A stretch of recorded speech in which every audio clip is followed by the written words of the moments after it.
Hello and welcome back to the Walnut SG build. So the body's coming along nicely, still got a little bit of carving to do to put the shape onto the body, a little bit of routing and got sort of net pocket out. But today we're going to get started on the neck because we need to get that sorted so we can cut the neck pocket. So we're going to be using this black walnut to match the body. Now I'm very used to Fender style necks, but the Gibson style neck takes a little bit more work and it's something that's a bit more new to me. So I'm not an expert at this, we're going to work it out as we go.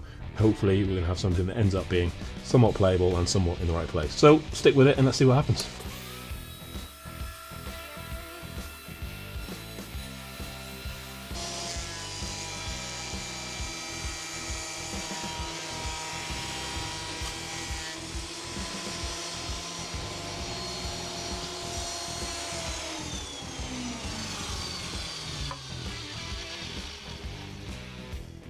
So what I really want to do here is just get a nice clean face so we can glue things up later on.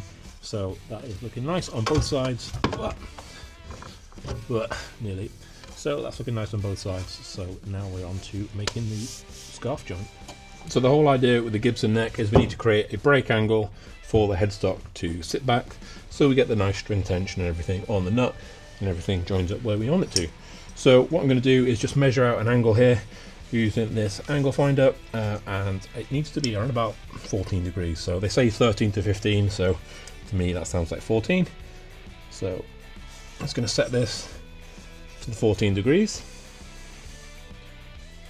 Doesn't have to be perfectly exact. And then we should be able to line that on there and then mark off the 14 degrees angle that we need to make the cut. So let's get into that now. So I do have the benefit of this kit which I bought on eBay, which is basically a template kit with everything that I need, and this gives us the profile of the neck that we're going to be going for. So my thinking is I'll set it down to the heel of the neck, give myself like an inch to play with so I'm not right up against the end of the guitar, and then I can just kind of like get a reference of where this needs to break away. And I've just had that knife in my hand, there we go. Swing it round. And we want to start our angle about here. Make a rough mark.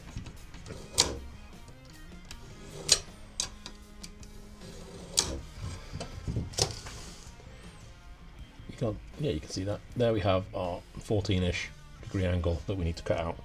A few different ways you can cut this out. You can use lots of fancy jigs. You can cut it by hand. I'm just going to rough it out on the bandsaw, I think. See how close we can get, and then tidy up anything with a hand plane afterwards. So just getting into it, I suppose, is the main bit I've got to be careful of, but we'll see what happens. Okay, so confidence levels on this one are low at best. So let's see what we get on with. Nope, hand saw. We're going by hand. Don't like that. Don't like that one bit. Let's go old school. Weapon of choice, at least to get started anyway. I do have a tenon saw somewhere, but I can't find it. Okay, so can't find my tenon saw. I'm through as far as I can get with this, and I'm hoping I've got enough angle established that I can use a Japanese pull saw, which obviously isn't particularly rigid, to finish off the rest of the cut. Otherwise, it's another trip to Screwfix.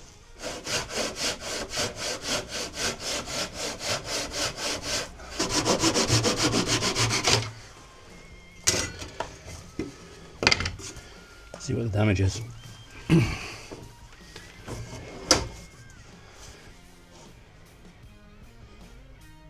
Close enough.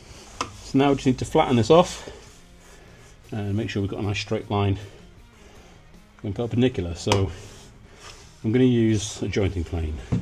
Not really the right thing, but it's the sharpest one I've got right now.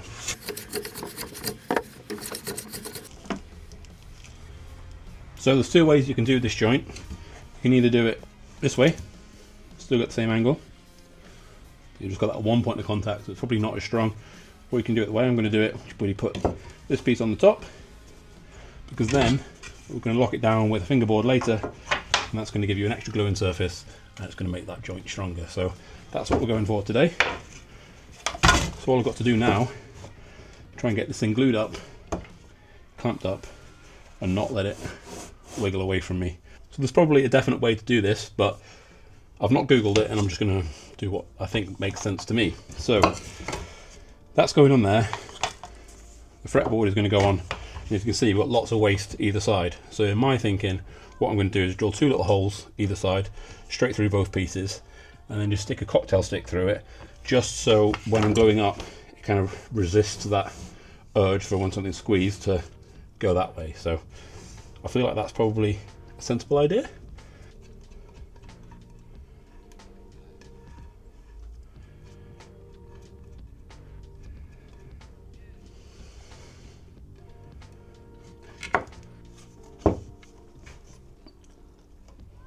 That's one in, and that is the other end. It's snapped, but it's in. Maybe there is a better way.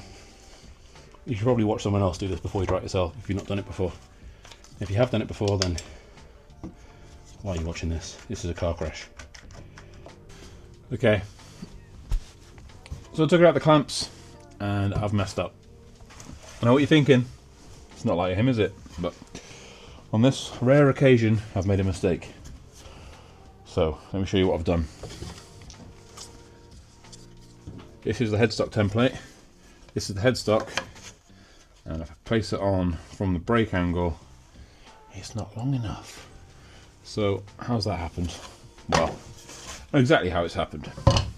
I've measured it to this long side, which would have been fine, but then when you flip it over, you only get this short end, so I needed to allow for that. So we're going to do it again.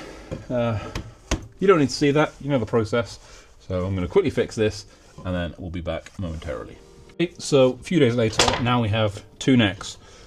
One made by a stupid idiot who can't use a ruler and doesn't fit the headstock, and then one after he concentrated a little bit, and we've got enough space for a headstock now. So let's pretend that didn't happen and move on to the next step. So next thing we need to do is put a truss rod in here before we start shaping it out and trying to do the mental gymnastics that is getting this joint to work out. So to add the truss rod in, first thing I need to do is establish a center line. It's not actually got to be in the center, but center-ish is fine, because obviously we're going to cut this out afterwards, and as long as it's our center moving forward, it doesn't have to be the center right now.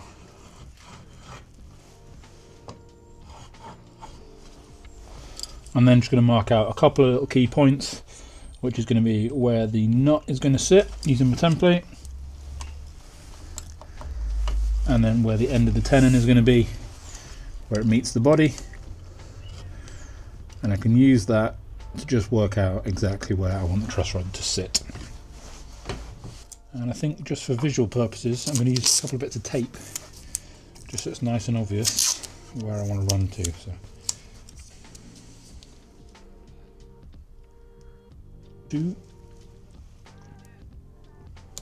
here.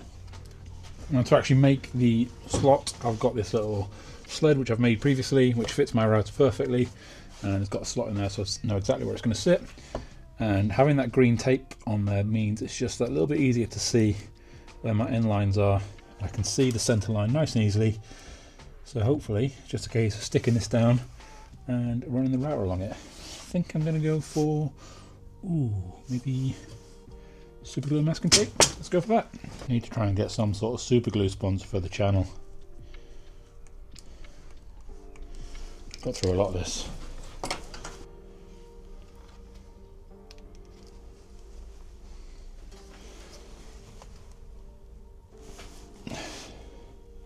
And this is about the time that you remember that you snapped your 6mm router bit last time. So screw fix.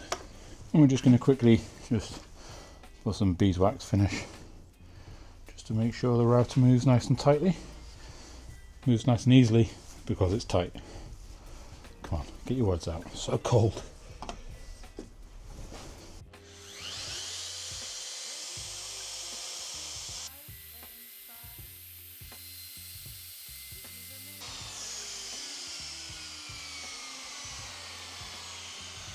Okay, so I think that's as close as I'm going to get. Template off.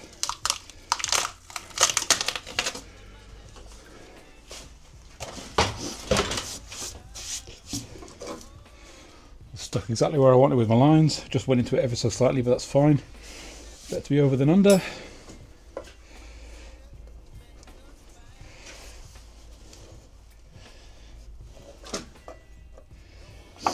And obviously you're going to have a little fat bit at the end here that you need to just fix out, so I'm going to mark that out.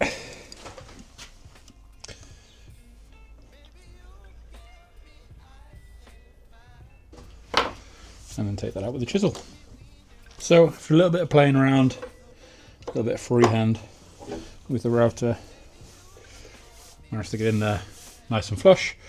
So now we can go on to the next job, which is carving this out into a neck shape. Little different ways you can do it, starting with the neck, starting with the pocket. I think I'm just going to start with the neck because I'm working on the neck right now. Nearly forgot, need a access hole. So I've got to try and find the rest way to do this.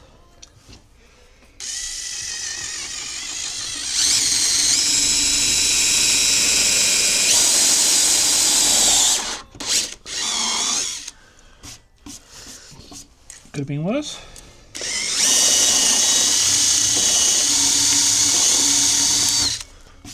Like that.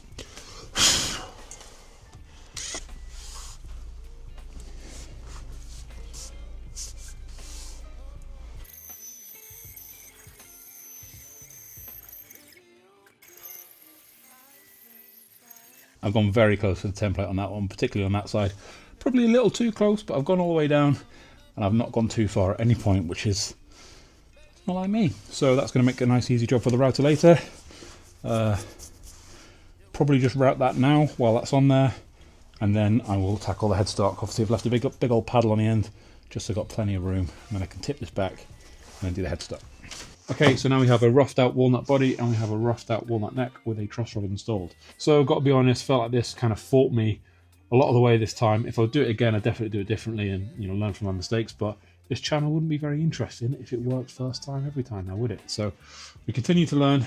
So I think the next thing I'm going to do is think about the fingerboard, get that bit sorted, stuck on, and then we can start shaping the neck before we start the task of joining these and getting that angle right, because I think if I've got the fretboard on there, then I've got a really good idea exactly what height I'm working with, and it'll all just be much easier to measure. So that's the next step. And if you want to see how this thing goes together, then please do like and subscribe, and I'll see you in the next one. Cheers.